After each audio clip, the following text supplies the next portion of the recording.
आपको ये बताएंगे कि पाकिस्तान भारत की कूटनीति से किस तरह से परेशान हो रहा है। सबसे पहले, भारत का पहला कदम इंडस वाटर ट्रीटी, सिंधु जल संधि को स्थगित करना। भारत सरकार ने साफ शब्दों में कह दिया है कि जब तक पाकिस्तान आतंकवाद का समर्थन करना बंद नहीं करता, तब तक के लिए ये जो ट्रीटी है, ये जो सिंधु जल संधि है, वो स्थगित रहेगी। जिन लोगों को लगता है कि इस कदम से कोई खास अंतर नहीं पड़ेगा, उन्हें यह बता दें कि भारत ने अगर सिंधु और उसकी 5 सहायक नदियों को केवल 10% जल, इन 5 नदियों का सिर्फ 10% जल रोक दिया तो पाकिस्तान में भयंकर सूखा पड़ जाएगा और कुछ ही महीनों में पाकिस्तान पूरी तरह से बर्बाद हो जाएगा। इस मैप में भी आप देख सकते हैं कि सिंधु और उसकी सहायक नदियां किस तरह से भारत से होकर पाकिस्तान जाती हैं। मैप दिखा दीजिए। और अगर भारत इन्हें रोकता है तो पाकिस्तान में कैसे सूखा पड़ सकता है। पाकिस्तान की 80% से ज्यादा खेती सिंधु और उसकी सहायक नदियों से चलती है और अगर इसका जल रोका गया तो पाकिस्तान में भूखमरी आ जाएगी। पाकिस्तान की जीडीपी में 24% हिस्सेदारी खेती की है और पाकिस्तान की 40% नौकरियां इसी क्षेत्र पर टिकी हैं। अगर भारत ने सिंधु का 10% पानी भी रोक दिया तो पाकिस्तान का पंजाब और सिंध का इलाका भयंकर सूखे की मार झेलेगा। इन क्षेत्रों की लाखों हेक्टेयर में फैली खेती बर्बाद हो जाएगी। इन्हीं 2 क्षेत्रों पर पाकिस्तान की 80% खेती टिकी हुई है। जिस मैप की हम बात कर रहे थे वो मैप अब आपके सामने है। सिंधु और उसकी सहायक ये 5 नदियां, इनके पानी रोके जाने के बाद पाकिस्तान की जो हालत होगी वो सोच से परे है। ये अपने आप में आप समझ लीजिए कि 5 दिशाओं से सबसे बड़ा वाटर स्ट्राइक होगा, क्योंकि न सिर्फ पानी की किल्लत होगी बल्कि इसी के साथ खेती, उनके उत्पादन, उनकी फसलें, उनकी जो बिजली उत्पादन है, हाइड्रो इलेक्ट्रिक जो उनके प्रोजेक्ट्स हैं, उन सब पर असर पड़ेगा। सिंधु का पानी रोकने से पाकिस्तान अंधेरे में डूब सकता है। आपको बताते हैं कैसे। सिंधु नदी पर पाकिस्तान ने बिजली उत्पादन के लिए 2 बड़े डैम, मंगला और तरबेला डैम्स बनाए हैं। पाकिस्तान की 35% बिजली नदी पर बने डैम से बनाई जाती है। इसमें से 80% हिस्सेदारी सिंधु पर बने मंगला और तरबेला डैम से बनती है। हाल फिलहाल में पाकिस्तान के अंदर 6 से 8 घंटे की बिजली कटौती चल रही है। आपने अक्सर देखा होगा जब भारत के किसी डिबेट शो में, हमारे शो में, जब पाकिस्तान से कोई गेस्ट बैठता है तो अक्सर बात करते करते चारों तरफ अंधेरा हो जाता है और वो बताते हैं कि बिजली कट गई। जी हाँ, कई बार 6 से 8 घंटे बिजली जा रही है। और सोचिए, अगर सिंधु का पानी रोक दिया गया तो पाकिस्तान के ये दोनों बड़े डैम्स बंद हो जाएंगे और पाकिस्तान में बिजली की क्या हालत होगी, अंधेरा छा जाएगा। सिंधु का पानी रोकने से पाकिस्तान में राजनीतिक घमासान शुरू हो जाएगा, क्योंकि अभी तक बुरे से बुरे हालात में भी भारत ने समझौता तोड़ने की बात नहीं की है। लेकिन पहली बार भारत ने सिंधु जल संधि स्थगित की और इससे पाकिस्तान का विपक्ष शहबाज सरकार की नीतियों के खिलाफ खड़ा हो सकता है। पाकिस्तान के कुछ बड़े शहर जैसे लाहौर हो गया, मुल्तान, हैदराबाद पीने के पानी के लिए सिंधु नदी पर निर्भर है। ऐसे में अगर इसका 10%, हम तो सिर्फ 10% कह रहे हैं, अगर इस पानी का सिर्फ 10% पानी भी रोका गया तो यहाँ के लोगों का गला सूख जाएगा। सिंधु जल संधि को स्थगित करना भारत सरकार का एक ऐसा फैसला है जिससे पाकिस्तान सबसे ज्यादा परेशान है। उसे पता है कि सिंधु का पानी रोका तो पाकिस्तान बिना लड़े हार जाएगा। आज आपको यह भी जानना चाहिए आखिर भारत और पाकिस्तान के बीच हुई ये जो सिंधु जल संधि है वो क्या है और क्यों की गई। इस संधि की जरूरत साल 1948 में महसूस की गई। उस वक्त भारत ने अस्थायी तौर पर सिंधु नदी का जल रोक दिया था और पाकिस्तान बेहाल हो गया था। उस वक्त पाकिस्तान ने भारत की शिकायत संयुक्त राष्ट्र से की थी और तब यूएन ने वर्ल्ड बैंक को मध्यस्थता के लिए कहा। कई वर्षों के बाद साल 1960 में तत्कालीन प्रधानमंत्री जवाहरलाल नेहरू और पाकिस्तान के तत्कालीन राष्ट्रपति अयूब खान के बीच यह संधि करवाई गई।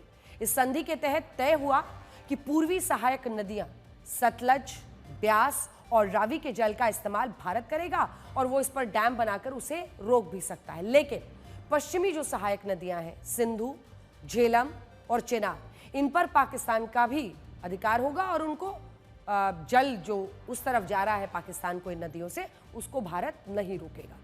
भारत और पाकिस्तान के बीच 1965, 1971, 1999 में 3 बड़े जंग हुए, 3 बड़े युद्ध, लेकिन भारत ने कभी भी सिंधु जल संधि खत्म करने की बात नहीं की। पाकिस्तानी आतंकियों के बड़े हमलों के बावजूद भारत ने सिंधु जल संधि नहीं खत्म की। आप सोचिए कि भारत और पाकिस्तान के बीच कई दशकों से अच्छे संबंध नहीं है, बावजूद इसके भारत ने कभी भी संधि को तोड़ने या स्थगित करने का ऐलान नहीं किया है। लेकिन इस बार ऐसा लग रहा है कि पानी सिर के ऊपर पहुंच गया। इसीलिए भारत सरकार ने पहलगाम हमले के जवाब में संधि स्थगित करने का फैसला किया और इससे पाकिस्तान परेशान। भारत ने अपने कूटनीतिक एक्शन के बारे में तो सबको बता दिया है, लेकिन अब सवाल यह है कि ऐसा क्या होने जा रहा है जिसके बारे में केवल प्रधानमंत्री नरेंद्र मोदी, गृह मंत्री अमित शाह, रक्षा मंत्री राजनाथ सिंह, एनएसए अजीत डोभाल और शायद भारतीय सेना को पता है। देखिए, सबके मन में यह सवाल उठ रहा है कि हमने कूटनीतिक स्ट्राइक तो कर दिया, इससे पहले हमने एयर स्ट्राइक्स की है, सर्जिकल स्ट्राइक्स की है, कूटनीतिक स्ट्राइक की है, लेकिन अब डिप्लोमैटिक स्ट्राइक कर चुके हैं। लेकिन अब सैन्य एक्शन क्या?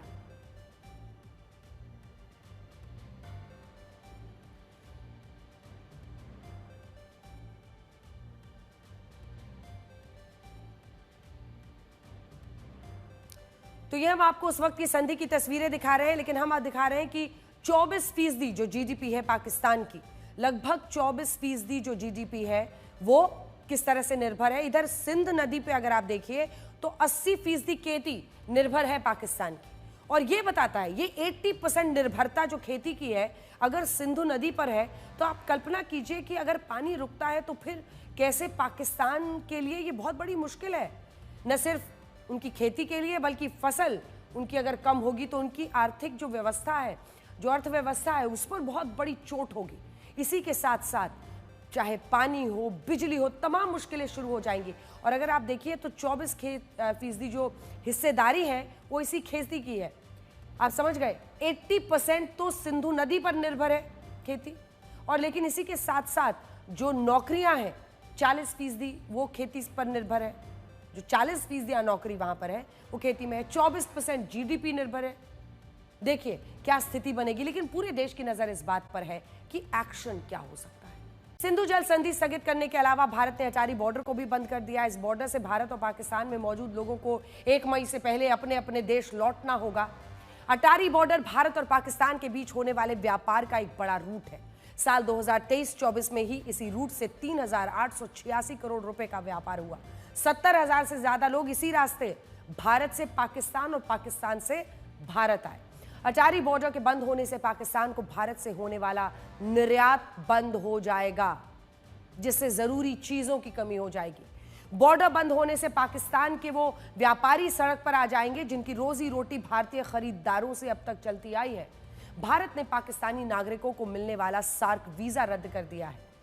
इसका असर अब यह होगा कि भारत में सार्क देशों के लिए जो कार्यक्रम होंगे उसमें पाकिस्तान हिस्सा नहीं ले पाएगा। इसके अलावा इलाज के भारत आने वाले जो अमीर पाकिस्तानी हैं, जो अब जानते हैं कि वहां पर अस्पतालों की क्या हालत है, वो बार बार इलाज करने के लिए भारत आते हैं। अब इसी रास्ते से आते थे, तो इलाज के लिए भारत आने वाले अमीर पाकिस्तानी नागरिकों को मेडिकल ट्रीटमेंट भी नहीं मिल पाएगा। भारत ने पाकिस्तानी उच्चायोग के सैन्य सलाहकारों को अपने देश पाकिस्तान वापस लौटने के लिए बोल दिया है। उन्हें 1 हफ्ते के अंदर भारत छोड़ना होगा। भारत ने भी अपने उच्चायोग में कर्मचारियों को संख्या को घटाकर 55 से 30% कर दिया है। तो देखिए, अगर आप 55 से 30 कर देते हैं तो ये अपने आप में डी एस्केलेशन है, जिसमें आप ये कह रहे हैं कि हम भाई इतनी ज़रूरत नहीं समझते हैं कि हमारे इतने लोग रहें। तो कुल मिलाकर रिश्तों को पूरी तरह से तो नहीं, लेकिन हाँ, कई ऐसे इंपॉर्टेंट जगुलर जगह पर, और जगुलर शब्द मैं इसलिए इस्तेमाल कर रही हूँ क्योंकि ये जो सैन्य हेड है पाकिस्तान के, आसिफ मुनीर, वो जनरल आसिफ मुनीर कश्मीर को जगुलर कहते हैं।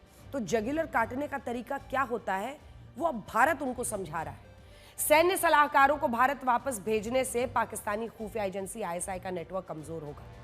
उसको भारत से जुड़ी सटीक जानकारियां नहीं मिल पाएंगी। पाकिस्तान में मौजूद भारतीय उच्चायोग में कर्मचारियों की संख्या घटने से पाकिस्तान को एक बड़ा नुकसान होगा।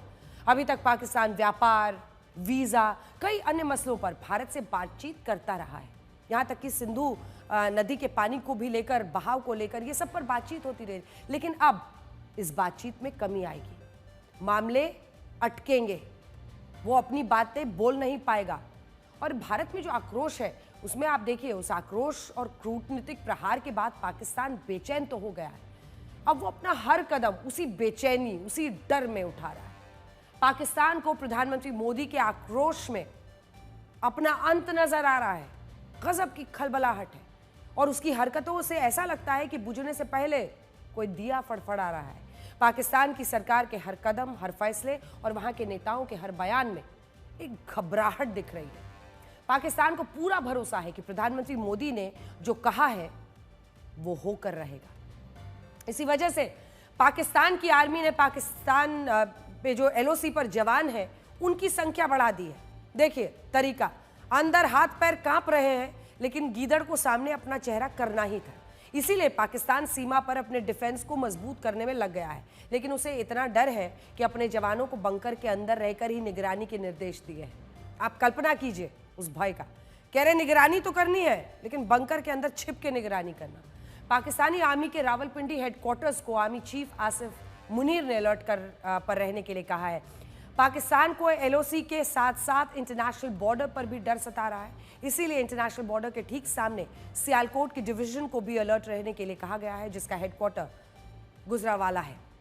पाकिस्तान ने छटपटाहट में अपनी नेशनल सिक्योरिटी कमेटी की बैठक बुलाई, जिसमें भारत द्वारा लिए गए कड़े कूटनीतिक फैसलों की चर्चा हुई। पाकिस्तान ने भारत द्वारा सिंधु जल समझौते को रोकने के लिए फैसले को पूरी तरह अब खारिज कर दिया है।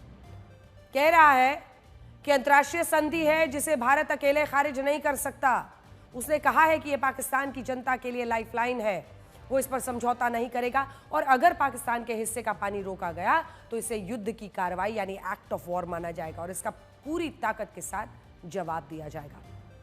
पाकिस्तान ने उल्टा चोर कोतवाल डांटे वाली हरकत की है। भारत पर ही आतंकवाद फैलाने का आरोप लगाया है, जो कि पुरानी आदत है उनकी, विक्टिम कार्ड खेलने की। कहा है कि भारत यूएन के प्रस्तावों का उल्लंघन करता है, पाकिस्तान में आतंकवाद फैलाता है।